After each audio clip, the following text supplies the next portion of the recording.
Assalamualaikum warahmatullahi wabarakatuh. Gimana?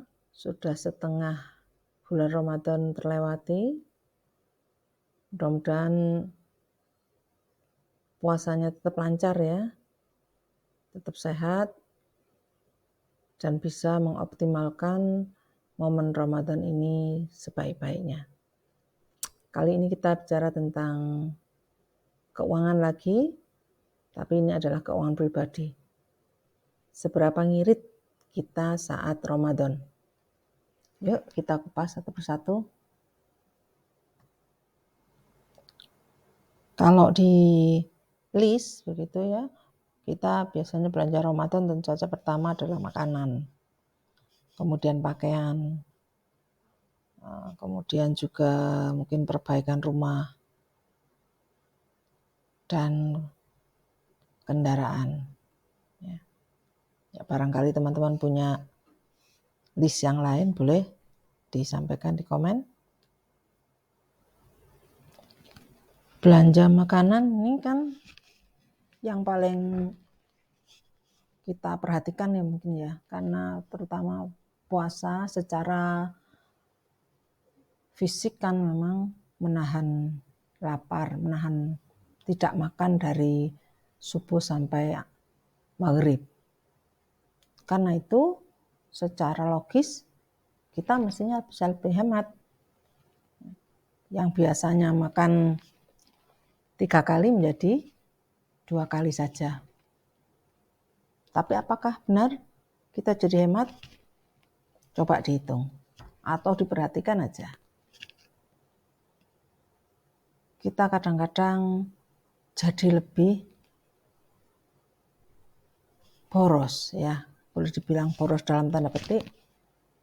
Kenapa? Pertama adalah kita merasa bahwa puasa adalah momen istimewa, karena itu hidangan yang kita sediakan akan ada sedikit tambahan keistimewaan.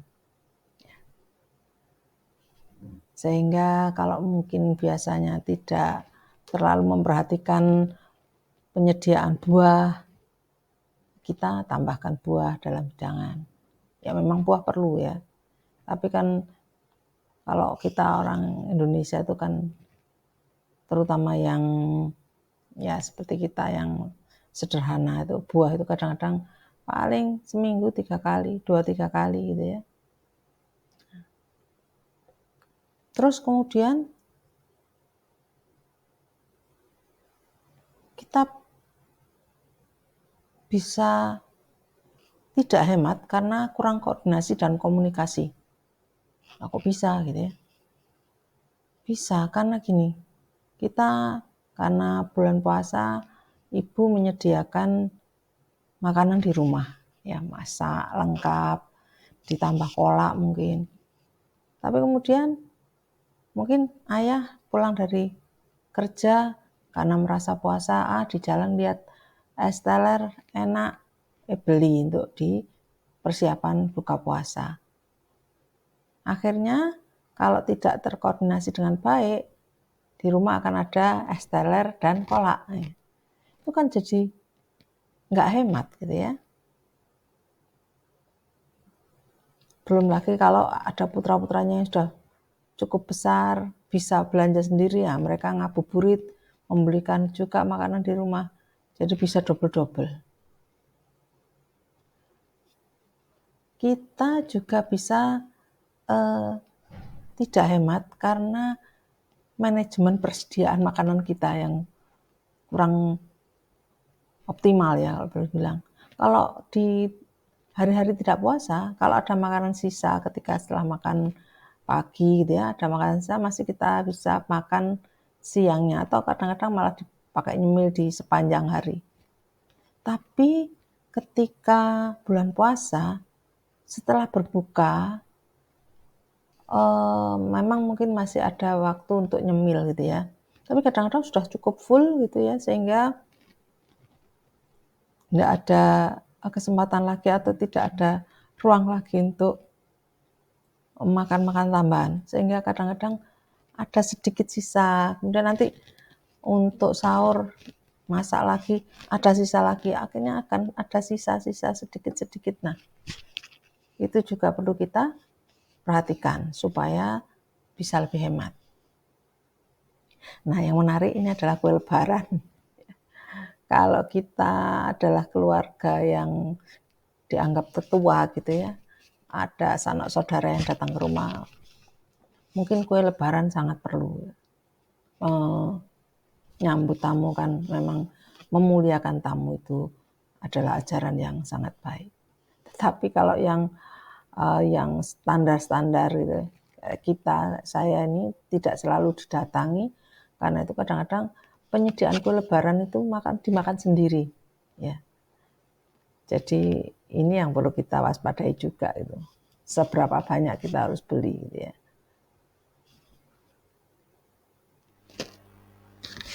Nah, kalau pakaian sekarang, apa harus beli baru?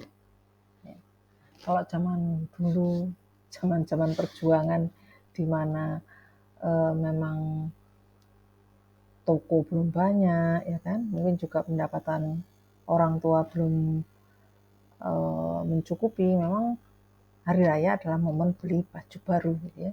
Tapi kalau sekarang kan relatif tidak ya. Kecuali mungkin di tempat-tempat yang agak sulit menjangkau keramaian, gitu ya. Tapi sebagai orang yang hidup di zaman sekarang, relatif sangat-sangat mudah beli baju baru kapanpun. Jadi memang hari raya ini kadang tidak perlu beli baju baru pun nggak masalah. Memang ajarannya kalau sholat Idul Fitri itu pakailah baju terbaik, ya, bukan terbaru, terbaik. Ya mungkin yang terbaik itu yang terbaru, tapi bukan berarti harus beli baru, ya. Kita juga harus ingat bahwa pakaian itu sudah bukan kebutuhan primer sebetulnya. Kalau kita sudah punya banyak ya, itu sudah tersier, menumpuk di lemari baju. Jadi kita upayakan bahwa kita kalau mau hemat itu salah satunya adalah ya dioptimalkan lah. Tapi kadang-kadang memang ibu-ibu tuh kadang-kadang lapar mata. Ya, ada model baru pengen beli, ya, tren baru, warna yang ngetren tahun ini apa ya, pengen punya gitu. Ya, kalau uang ada boleh, tetapi kalau uang itu ada tapi masih banyak kebutuhan yang lain, nah itu bisa ditunda ya. Nah, kalau perbaikan rumah bagaimana? Biasanya untuk menyambut hari raya memang orang ingin kelihatan rumahnya bersih gitu ya, terawat ya. Nggak masalah sih kalau ada dana dan memang kebutuhannya ada perawatan, misalkan cat mulai mengelupas, dicat lagi juga nggak masalah. Yang penting tidak mengada-ada, menurut saya. Yang perlu diperhatikan dan dipertimbangkan hati-hati adalah kendaraan ya. Kadang-kadang orang itu memang ya memilih momen. Oh, pengen beli kendaraan, oke nanti kalau hari raya. Atau dibalik, ini kan hari raya kita harus punya kendaraan. Nah, hati-hati sekali ini, perlu dipertimbangkan ya. Kalau memang sangat perlu, boleh beli. Tetapi jangan lupa, hindari hutang kendaraan. Jadi kalau kita ini hitungannya misalkan gaji atau pendapatan itu sekitar ya 7-10, itu kalau menurut hitungan pembiayaan memang sudah layak untuk bisa beli kendaraan dengan cara kredit ya, karena biasanya kredit kendaraan itu cicilannya sekitar 3 jutaan, jadi sekitar 30% dari pendapatan ya. Tetapi kalau menurut saya itu jangan dulu deh ya, karena apa, dipertimbangkan dulu apakah kendaraan itu sangat kita butuhkan ya untuk sehari-hari misalkan. atau hanya untuk keren-kerenan ya, untuk pamer di hari raya atau hari-hari berikutnya. Ada kendaraan duduk manis di garasi rumah gitu.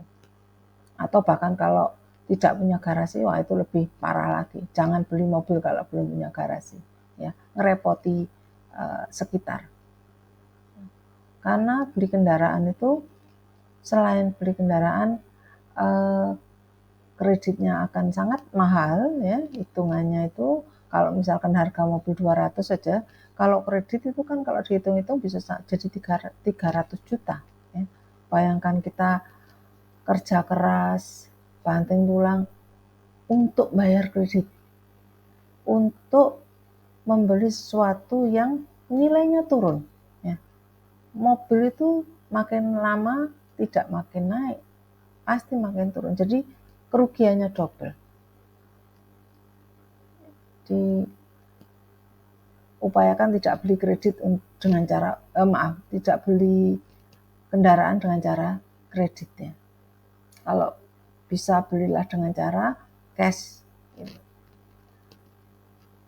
Kemudian juga belum lagi kalau dihadapkan pada harga bensin naik, perawatan mahal, itu kalau pendapatan masih pas-pasan kalau boleh dibilang begitu, itu akan memberatkan. Itu nggak bisa nyaman di hati gitu, bisa bikin berantem juga. Kalau hanya untuk hari raya butuh kendaraan, memang mungkin untuk silaturahim sewa banyak ya kan.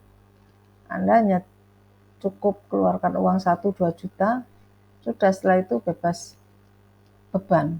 Dibanding kalau beli beban tiap bulan 3 juta lebih bahkan sekian tahun, sementara mobil nggak dipakai ya kan, tinggal di rumah hanya untuk pajangan, itu sangat-sangat tidak efisien secara keuangan, itu tidak sehat. Itu saja menurut saya, mudah-mudahan ini jadi bahan pertimbangan teman-teman ya. Mohon maaf kalau ada salah-salah kata. Terima kasih. Wassalamualaikum warahmatullahi wabarakatuh.